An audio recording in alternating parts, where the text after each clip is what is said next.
Okay. It will take just a minute. Thank you.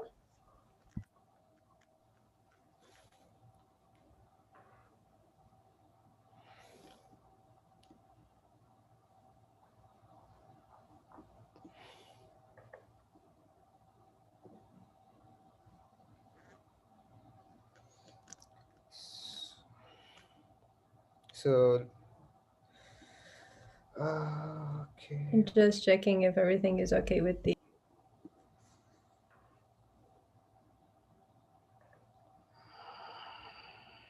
Okay, we are live.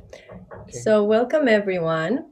A pleasure to have today our second session of Science Dialogues that we do in partnership with our partners, Lecturers Without Borders. We are live on YouTube.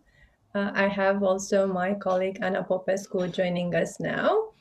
We are organizing in Romania the robotics program for Tech Challenge Romania through our NGO called Nație prin Educație, that we could translate as Nation Through Education.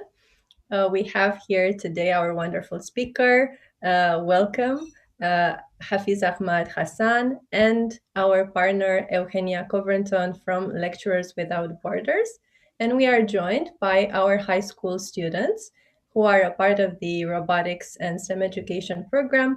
And later on, I will invite them to introduce themselves and tell us more about the robotics program. But first of all, Eugenia, please have the floor and tell us a bit more about Lecturers Without Borders and our partnership. Thank you. Thank you.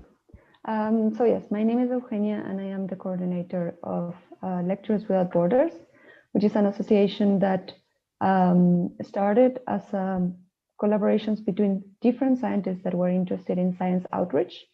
And what we do is we connect scientists that are traveling in general in non-COVID times, traveling to conferences or on private occasions, and we connect them with high schools or sometimes with elementary schools to organize free outreach lectures. Also, because of now COVID, we're organizing a lot of online events. So schools that want to join can join our network and will receive free webinars for their students. And in this occasion, in our collaboration with First Tech Romania, we are now organizing this series of dialogues of researchers that are working in or studying subjects that are related to the type of projects you are leading there. So I give you back the floor. Thank you Gabriela. very much, Eugenia. Thank you for our partnership. And so happy that we're having today our second session with Hafiz Ahmad Hassan. Welcome. Thank you so much for joining us. Our speaker is from the University of Verona, and he will share with us his experience and project in terms of computer vision, machine learning. So welcome, and I invite you to share with us about you and your background. Thank you so much. It's been pleasure to join you. And uh, as you say that I'm doing masters at University of Verona, and my area of research is computer vision and machine learning. So it's been 2 years I'm working on this during my final year project at my university at Fast National University. We worked on skin cancer detection system and classification system, and I published my research paper at International Conference on Green and Human Information Technology, South Korea. And right now I'm doing my thesis on machine learning, which is related to clustering and somehow semi-supervised learning approach. You will get to know about this, I think. Okay. So it's a combination of mm, supervised learning and unsupervised learning. So I'm working on this. Also, I am working with the professor here. Marco Cristani is well-known professor here. I'm working on skin detection systems. So it's been like 3 years I'm working on it, uh, almost 3 years I'm working on this field. So in the past, I have developed some optical character recognition systems and some like vision related applications. Also, I worked with, I developed human fall detection systems. So after February, I'm joining University College London for research traineeship. So it's been pleasure that I would guide about like guide students about uh, computer vision and machine learning. Wow, that sounds wonderful. Thank you. Thank you so much. I propose the following format since we're having a science dialogue. Yeah. I would suggest for you, if you want, in the intro part, to share details about the projects that you are working on. If you have materials to share or maybe a video, you can have the option to share the screen. And Okay. after, let's say, your keynote, your presentation about your projects, to invite the robotic students to introduce themselves and to have a dialogue with questions. Okay. Yeah. So if that is okay with you, you Sure. have the floor for a presentation of your Okay. projects, what you Okay. want to share with us. Okay. I would give me 5 minutes. I would collect resources and I would introduce. Of Okay. course. And in the meantime, if we have robotic students that want to turn on their cameras and introduce themselves, so you have a little bit of the background about what they do in the robotics program. Maybe Daria, would you like to jump Okay, in and share us a bit more about your team and what you do? so I'm Daria. I'm from the team called Road to D2, and we're on our third year in FTC Romania. So what we do is we are given a theme, and we have to build a robot to fulfill that mission at the beginning of each season. The beautiful part, I would say, about the first program is that the the main feature, I don't know if it's the correct word, is the teamwork, both inside your own team and with other teams. So it keeps people very connected. And the competition is between alliances and encourages the concept of gracious professionalism, which um, which means being kind, professional, helping others, and doing your best. The competition. It also focuses on sharing your knowledge with others and encourages working in your community and bringing awareness about STEM education and its benefits. Thank you so much, Daria. So Um, yeah, yes, Hafiz? I would like to share my screen. Yes. Okay. You should see the option in the sidebar below. Okay. Yeah. Sure. Sure. So Okay, perfect. We see uh, your screen. this is the one of project I'm working on is this food mode analysis. So actually the idea behind this project is actually you have it's so in machine learning and in deep learning we have actually two domains of data. One is called text, usually natural language processing, and one is data you have are images. So actually right now I'm working on building mm, sentimental analysis based application which is called food mode detections. And right now I am collecting the data. Actually the idea behind this application is actually we have different types of modes.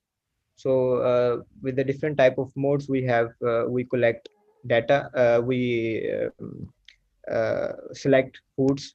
So based upon, for example, you are feeling excited, so you are on the birthday party or something like this. or you are in the bad mood, so you select foods based upon uh, your sentiments. So in this project, we are trying to connect your mood and your health conditions, and we recommend the different type of recipes. Another so this is you can see uh, business plan on food mood analysis application. So this is our team actually. And another one I'm working on, it was extension of this research paper, like I published 1 year ago. So the paper was like using residual neural networks, and uh, actually we have two type of cancer, like you can see melanoma, and another one is benign. So this was we used residual neural networks, and we optimized this. um, so based upon the results we got are 99.5% accuracy, and basically two models we used. So now I am extending this research. So we have actually based upon our lesion attributes, we are building multi-class neural networks, and also some detection systems based upon like based upon the image you have. So actually you can see here the data set we are using is taken from well-known resource ISIC archives.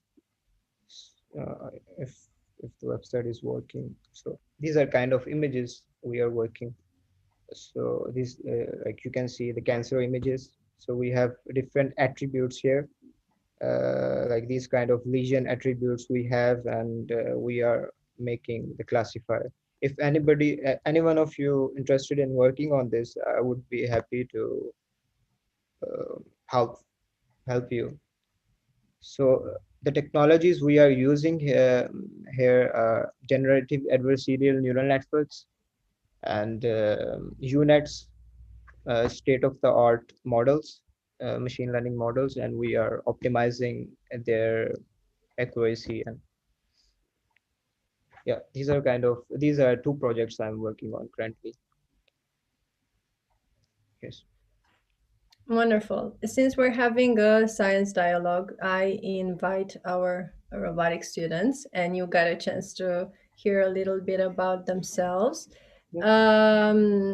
And I invite everyone to a question and answer session. You have an opportunity to ask whatever you want about these fields of study that Hafiz has shared with us. I will start with the first question actually. Share us a little bit more how this journey started for you. How did you end up studying this? And what drives you in terms Yeah. of, let's say, cancer and everything? Share us your story. Yeah. Okay. During my, I think I was in third year. I think I started my first course, artificial intelligence, uh, and I was really inspired of mathematical application, like how they mathematically, map your working of brain to the mathematics, and I was like, oh wow, it's really inspiring. Like I'm actually applying mathematics. So then I like decided, okay, this is my field, and then I started. Searching about like recent challenges in the field of artificial intelligence, and I read some research papers. And 3 years ago, I studied like the next future will be the surgery will be robots will assist on surgery. And there are applications like related to in biosciences, which are like more challenging, more complex, and you because it's a different than ordinary applications you see, like for detection system. So actually the biological data is so complex, so you will have a chance to learn more. The more challenge, the more you will learn.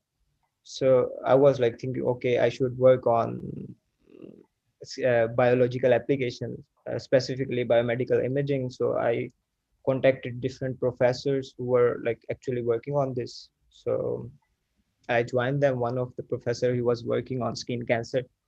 I joined him, and I assist students who were like my teammates, and I was a team leader.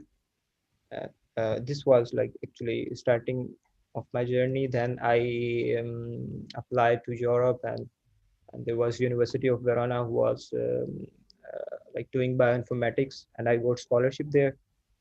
So here I also work with professor because I love this field actually. I really enjoy working on this field. You know, when you get results, and this is like something like you achieve, and it's kind of the feeling you have after getting results. So then yeah, after like after 6 months here, I started my thesis work with professor because I'm so biased, like and I wanted to work here. So he is currently assisting me in machine learning, and also I contacted different professor who were like working on robotic uh, vision, like surgical, who are working on surgical robots. And I was really glad because he and me, we were working on the professor in London, he and me working on same kind of research, same kind of project. So I will join him. Maybe I will learn. I was telling him I will have a chance to think out of the box, think differently, more challenging applications. So yeah, this was my journey. Yeah. Let's say you found your tribe, right? Of professors and teammates who have the same passion as you, right? Yeah, yeah.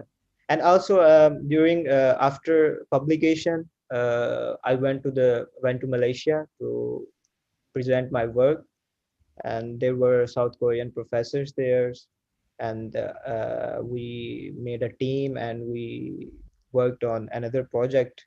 So I worked on actually I think 4 or 5 projects I've done related to like big projects I've done related to artificial intelligence. Also, I'm kind of person who is so unsatisfied with my skills all the time.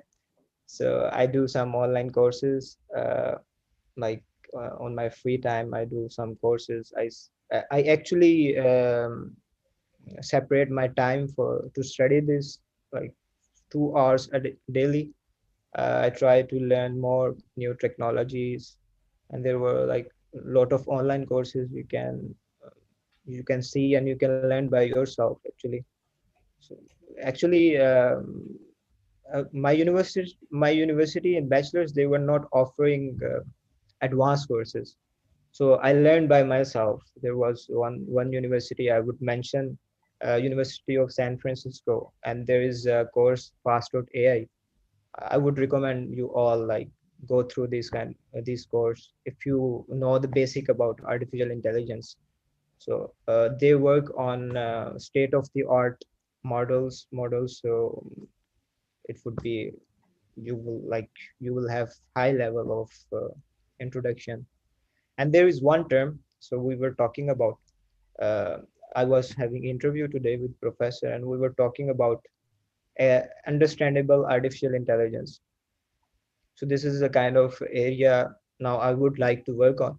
So you infer like what the black box is doing behind the scene, what actually every layer, maybe you know about every layer of neuron is working, how it's working, what kind of behavior it have. So the next era of machine learning would be, you will work on multi-model classifiers. It's a kind of, you will inject different type of data. So right now we are working on, actually we inject one data to the one kind of data, for example image, to neurons, and it will predict something. So the next era will be, we are injecting different type of data. For example, time series data, for example, NLP, for example, text data and image data at the same time, and we uh, build the models and we infer something. So this is like you can say understandable artificial intelligence. So it has like a lot of opportunities students will have as a kind of growing, exponentially growing field. And yeah, so I like it. Absolutely. We can tell that you're so passionate about it, and as you mentioned, yes, it's growing exponentially, and that makes it so attractive. Yeah. Things are changing, learning a new day about new things. And let's jump and dive into this subject. So who wants to take the floor and ask some questions about this? uh, Please, our robotic students, you have the floor to ask Hafiz about his experience, maybe about a project that you would like to work on, or learning materials that he can offer you.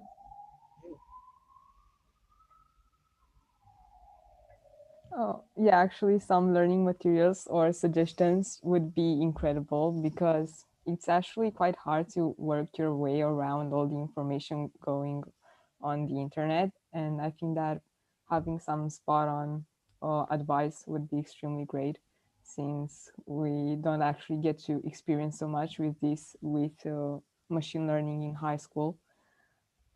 My question was, how do you think this will continue to evolve? Like, do you feel humanity has a need for this kind of technology, and maybe does it have a limit, or is it endless? Like it will continue expanding forever?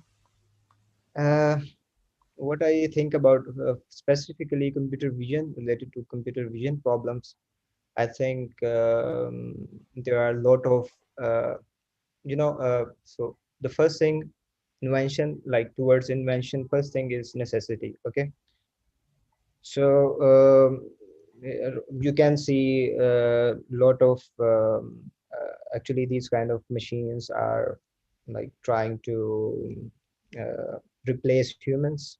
Like maybe you have seen about cash free Amazon stores.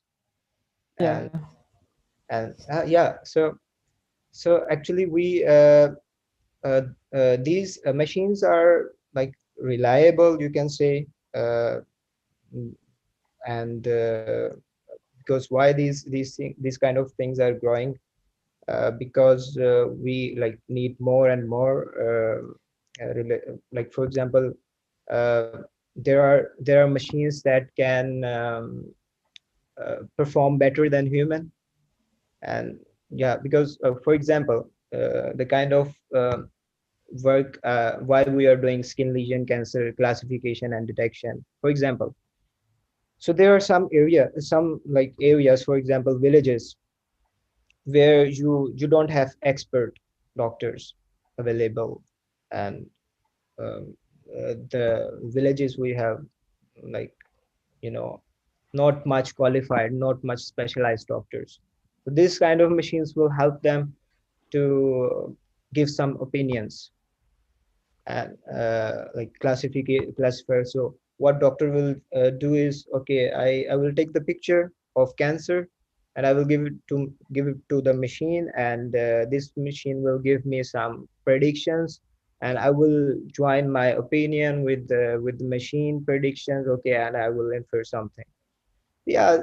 As what I so uh, so why so this is the thing we try to work. And also, like for example, clinicians, uh, we are actually, they are in need of opinions actually. So because of, for example, COVID, we uh, we don't have actually access to like to the expert doctors actually. So what you can do, okay, I will take the picture and I will send to so the next day, right, they were saying, okay, take your picture and send to the doctors. So we are trying to make ourselves easy and more accessible to these kind of things. So like human is a kind of the by nature human is a kind of unsatisfied species.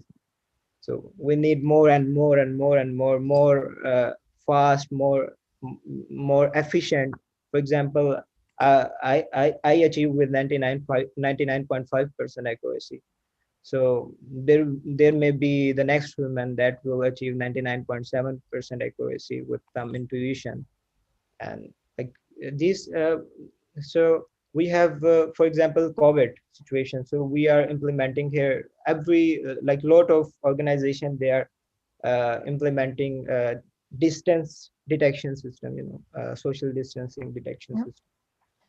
So some applications of computers visions are related to satellite imaging, you can say. You can compute the distance, and in the security it will help to detect enemy from satellite. Mm. So we have different kind of needs in which everything, you can see it like computer vision is like everything you are seeing, like you can do with your brain. So we are replicating that to the machines.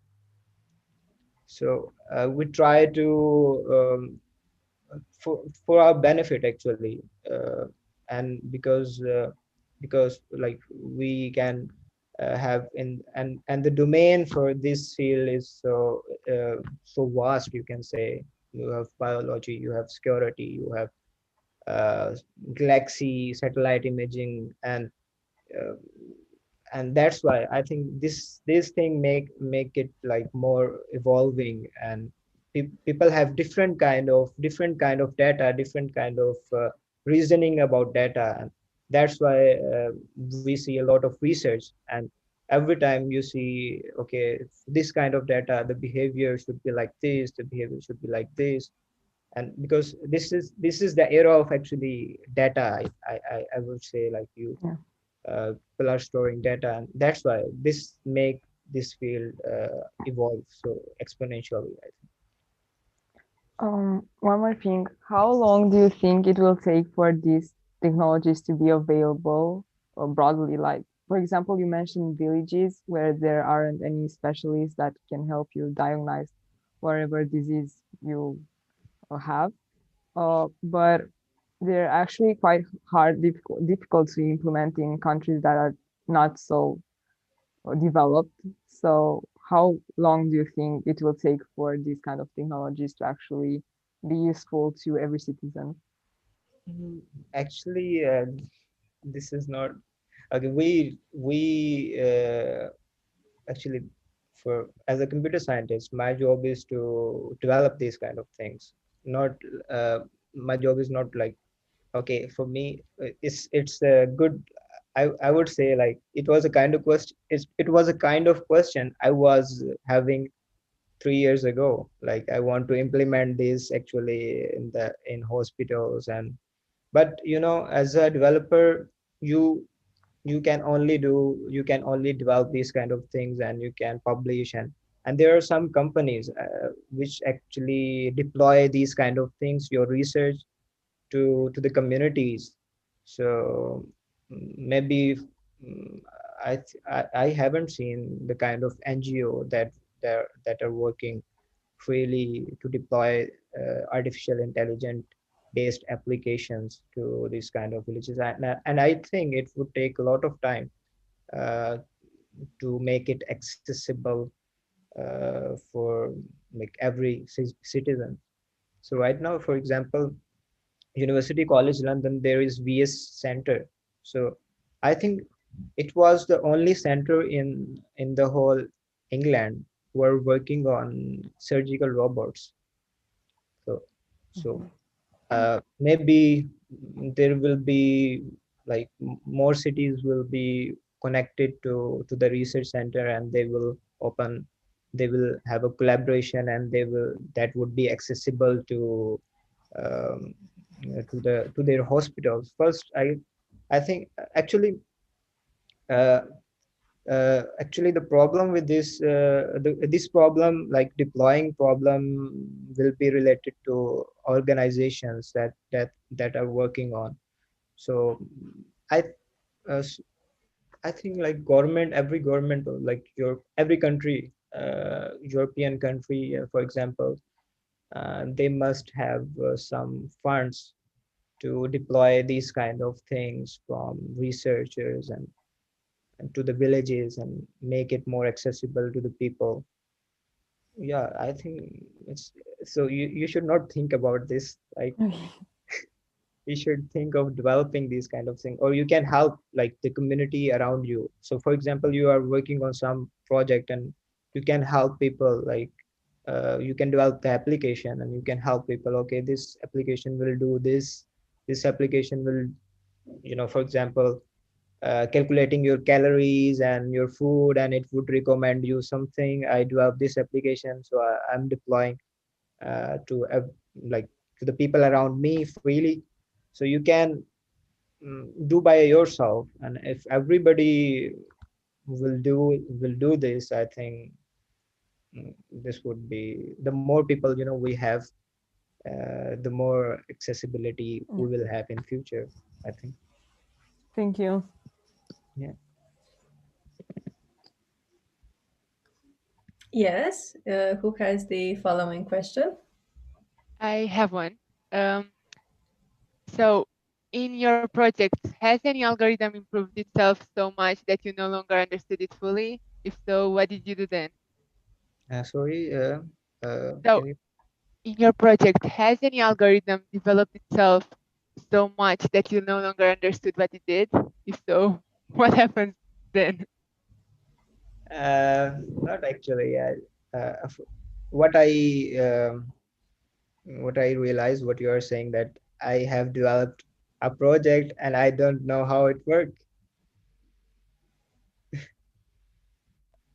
I, Not I, like ca- that. I can't, yeah, I cannot hear you. Can you? Oh, Yeah, like, is it like this better?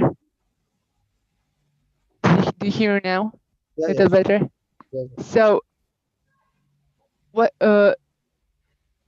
has any algorithm that you develop improved itself so much to the point that it wasn't clear what it did, or like there were moments when you had to look through it so much to understand? no, I don't think like if you like first thing about to do any kind of computer application, like to develop something, you need to really know how it would work. Like for example, algorithm is like I will give example like you have to make a tea. So there are different steps. Okay, water, and then you put something like you can say tea and sugar, and then you eat. So computer is kind of dumb device. Okay, so whatever you will write, he will do this. So uh, it will do this. Okay, sorry. So it will do this. So what? So for any kind of algorithm, like you are instead, it is not like related to some libraries. I will talk about libraries later on. But whatever you will write, like for example in C++ or Python, you should know what you are doing, and it's not like okay, I will write something and it will do. Yeah, at first you will do some experiments. It's okay, but algorithmic thinking is the first step of. I will say, if you know algorithmic thinking, you can develop any kind of algorithm. If you know algorithmic thinking, so first you need to develop. Like if you are new to this field, you need to develop how to think actually. So my teacher, he used to say this. Uh, I will throw you in the sea, and you will learn swimming by yourself. So you have to throw yourself in order to develop algorithmic thinking. So without algorithmic thinking, how you can say like okay, what kind of work it is doing? Okay, you can see some codes, but you can't. if you are developing something, you must know like what it is doing. Okay. There is a reason to write every line of programming, programming line, to develop a program. Every code, every line of code, there is a reason to write. So you must know. Yeah, good questions. Okay, anyone else? Yes, I have a question. What libraries do you recommend for beginners? I heard about Keras and how to use it with TensorFlow, but I'm not sure. Hmm, I want, if you are comfortable with programming, I Excuse me? think if you are comfortable with programming, uh, you are comfortable with programming, you can develop any kind of program, right? Yes. Okay. If you are comfortable with programming, I think, and you have developed some Python projects, and Yeah, I worked a little in Python. I mean, yeah, you can start with PyTorch, or PyTorch. There is, if you are, there is fast.ai. I would recommend this fast.ai, but um, introduction to deep learning for coders. I would recommend this if you, and if because their approach is from top to bottom. Actually, you will actually start uh, seeing how things are working, but you will not know what is behind the scene, what is the mathematical intuition. He will say about like something, but you will not be able to understand. What I did is, I built neural networks from scratch without libraries. I built them for in order to make concepts clear.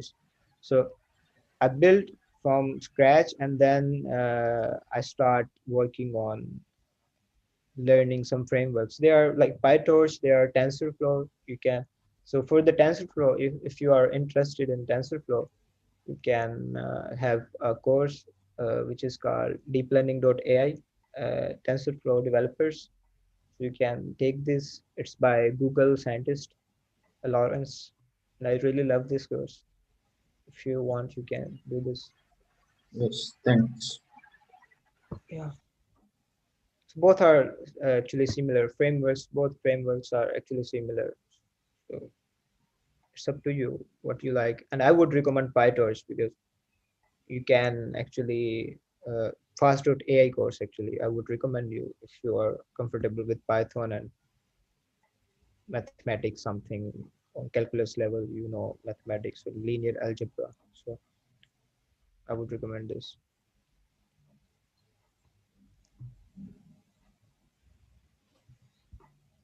Uh, Anyone else? I have another question. Yes. So, on the topic of computer vision, I know Mhm. it's kind of a stretch to compare computer and human vision, but uh, I'm going to ask this anyway. Will computer vision ever kind of surpass the capabilities of human vision? And if so, can you kind of predict when this will happen?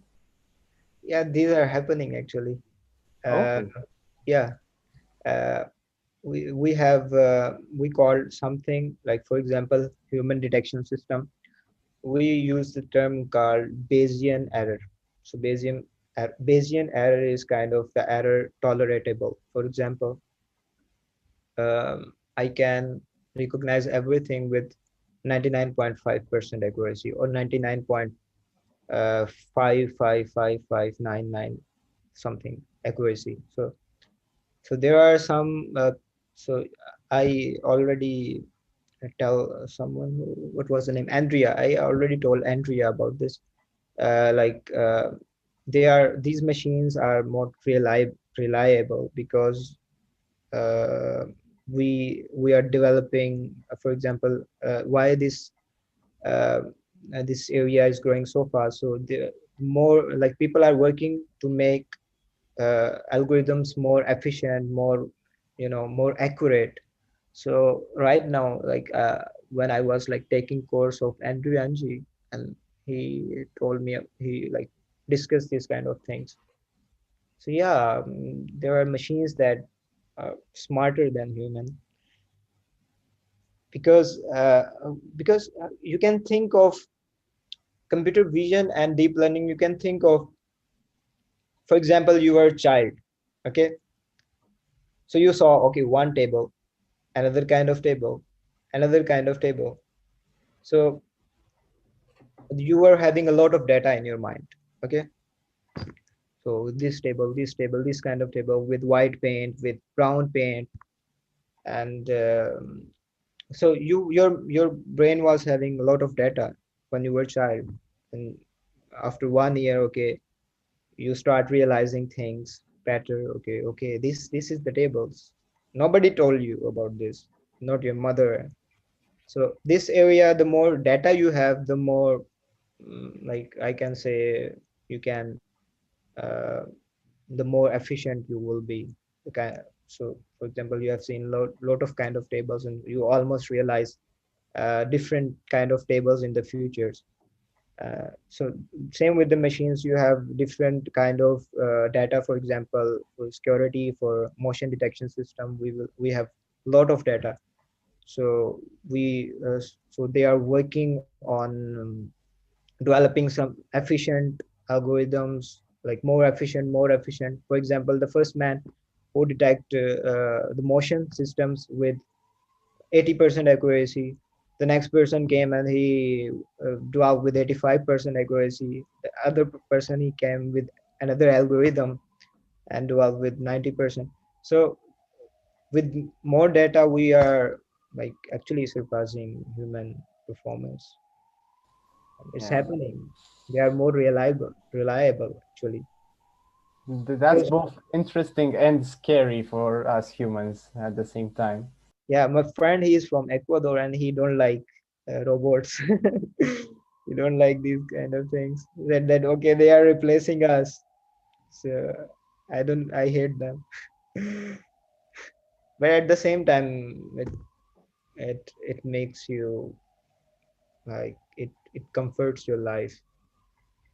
and and we have to think about the people, like who, for example, there is a website which is called, I think, Future Robots. I think there's a website so in which they are telling about future jobs which will be replaced by robots. For example, cashiers, they are replaced by robots in Amazon cash free system. So so people are like, for example, you can say UAE, they are buying these kind of technologies, and they are replacing human. And I don't know, I have sympathies with cashiers who lost their jobs because of this. You have trade-off, and everything you do, you have trade-off between jobs and between comfort and job. Yeah, understand. Thank you so much. We are in our last part. So the last few, let's say 10 minutes. So any other questions? I have a question. Yes. Could an AI be faster than a standard algorithm? Couldn't AI Be faster than a standard algorithm?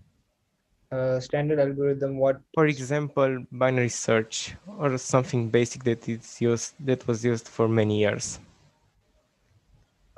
There is a term which is used in software engineering, is called real time, which is like you actually test your program on some time constraints. In deep learning, for example, you have learned some weights. Maybe if you have idea about weights and weights with inputs, and okay, what they do is, this area actually the different from the people who are developing actually algorithms.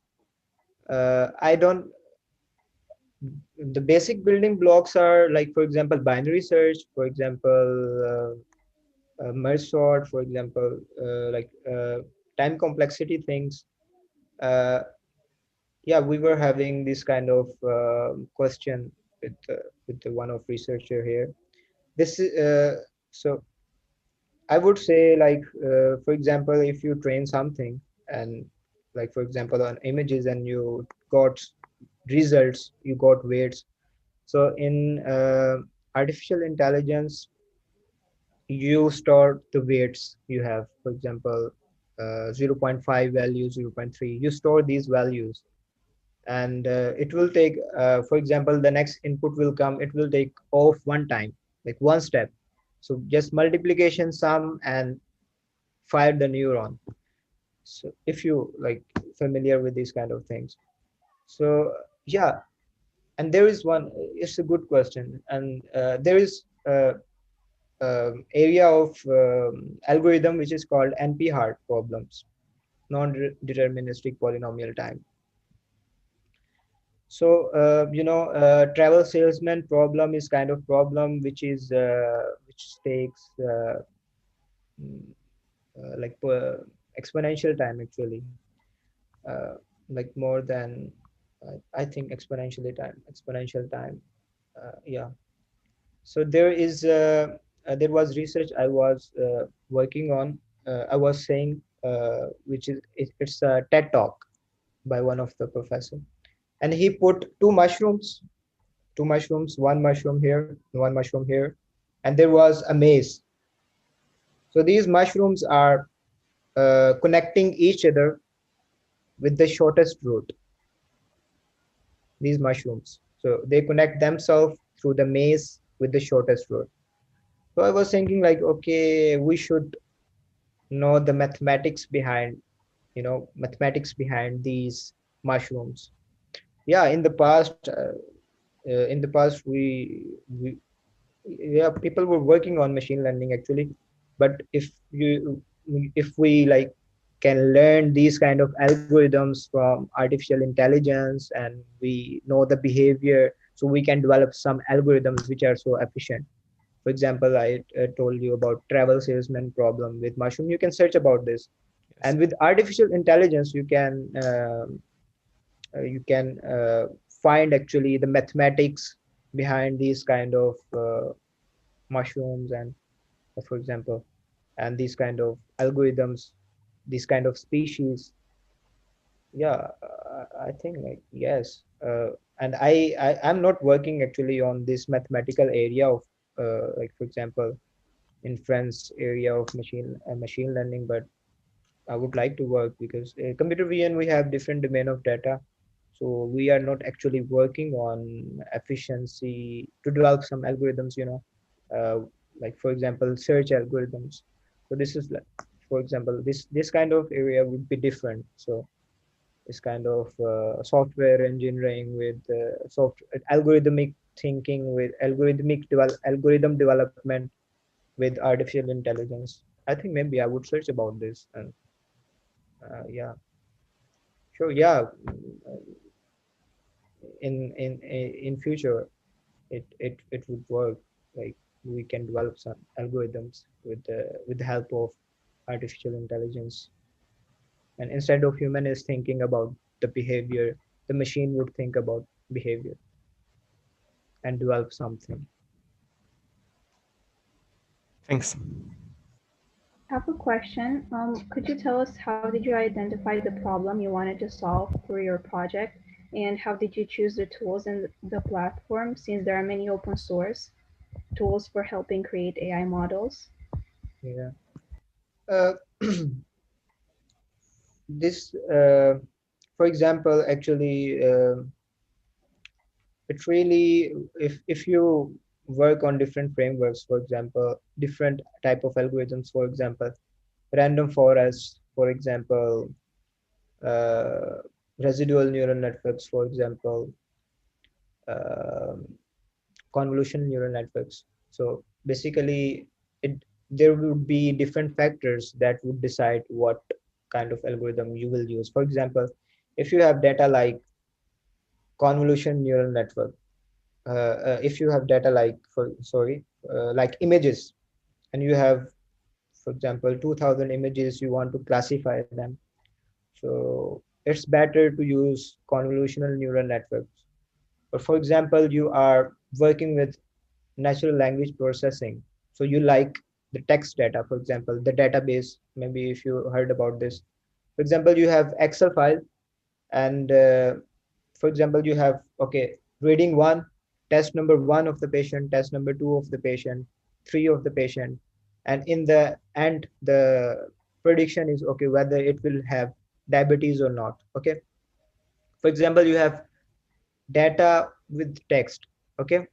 Like in Excel sheet, you have a data. And so you can use recurrent neural networks, RNNs, or you can use random forest for text type of data. But uh, yeah, it depends upon kind of data and how much data you have.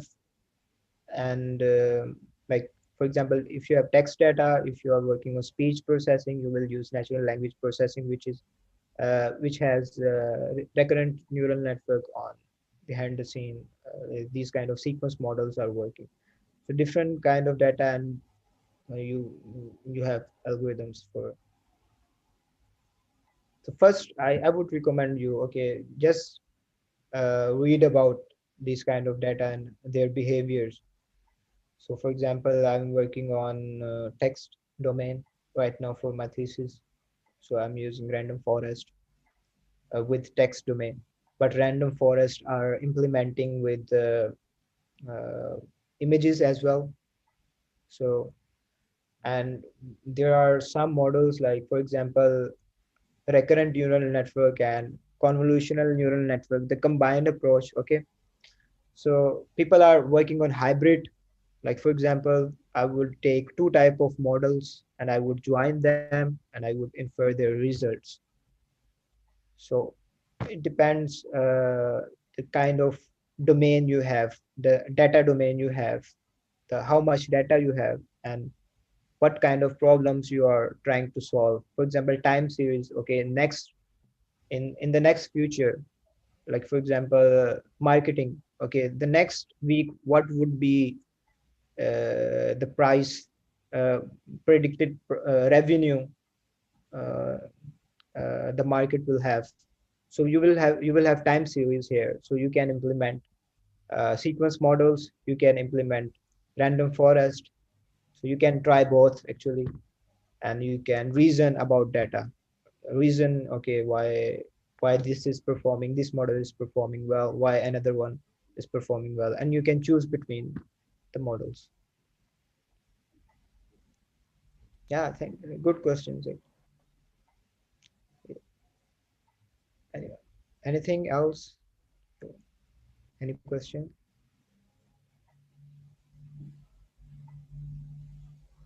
Could you please share resources with us regarding computer vision and maybe something like studying it? Yeah, sure. I would. Um some And of if you. you want, you can share them with me via an email, and I can share them in the community. Or if you have something now, that's perfect as well. Yeah, sure, sure. I would share. I would happy to share. You are the future of computers. I would share. It's not a problem.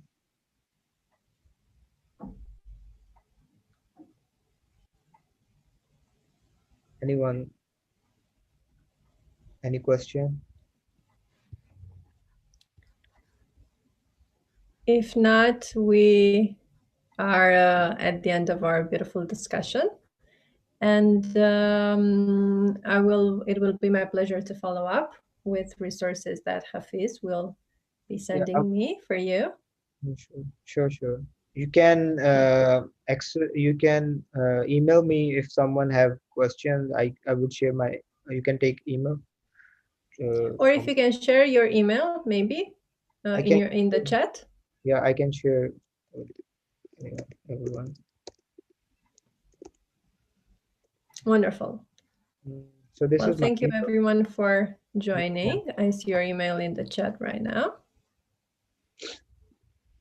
Thank you so much, Hafiz. And if you want to conclude our session with, let's say, one last piece of wisdom or advice for our students, or your final thoughts, please go ahead.